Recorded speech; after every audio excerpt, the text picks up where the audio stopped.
In this podcast episode, David Volodzko, a former columnist for the Seattle Times, shares his experience of being fired for writing a column about the statue of Vladimir Lenin in Seattle. He begins by explaining his background, with both of his grandparents being refugees from Russia who suffered under Soviet and Nazi rule.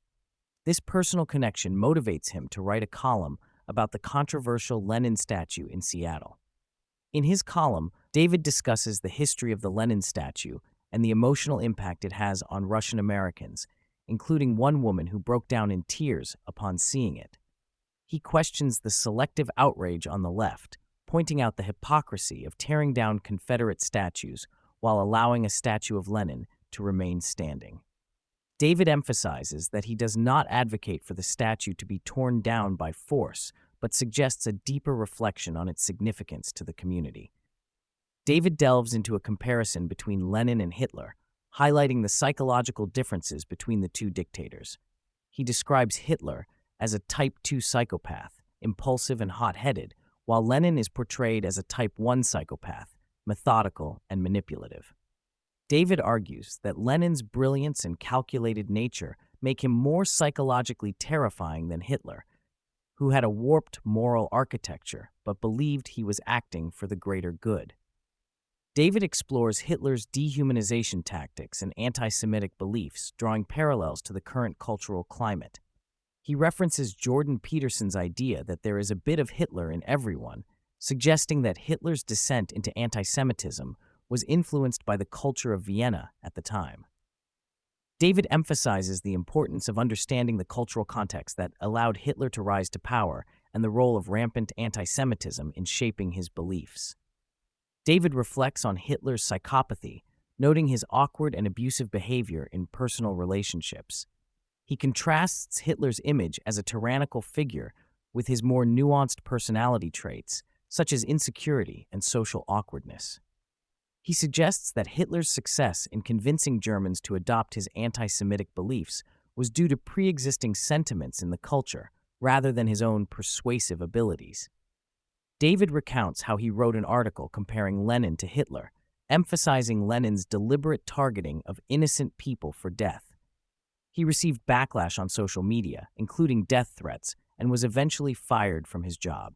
The official reason given for his termination was that he engaged with a Seattle journalist who accused his ancestors of being Nazis. However, David argues that his only engagement was to correct the journalist's false claim. He also believes that his criticism of Lenin and political extremism played a significant role in his firing.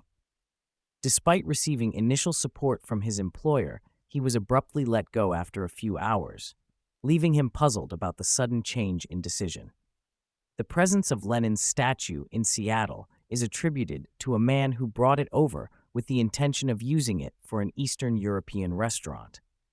The statue was saved from being melted down and turned into park benches, but the original owner's sympathies towards Lenin raise questions about the statue's purpose. Seattle's history of communist sympathies and progressive ideologies contribute to the acceptance of the statue in the city. Seattle has a long history of labor union movements and communist sympathizers, leading to a culture that tolerates Lenin's statue and the presence of Leninists in the city. The influence of woke progressivism and leftist ideologies in Seattle is evident through the support for Lenin and communist ideals. David's encounters with individuals who openly express admiration for Lenin reflect the city's acceptance of communist ideologies. In contrast to Seattle's tolerance for Lenin, Eastern European countries have strict laws against promoting communist ideologies due to their history of oppression under communist regimes.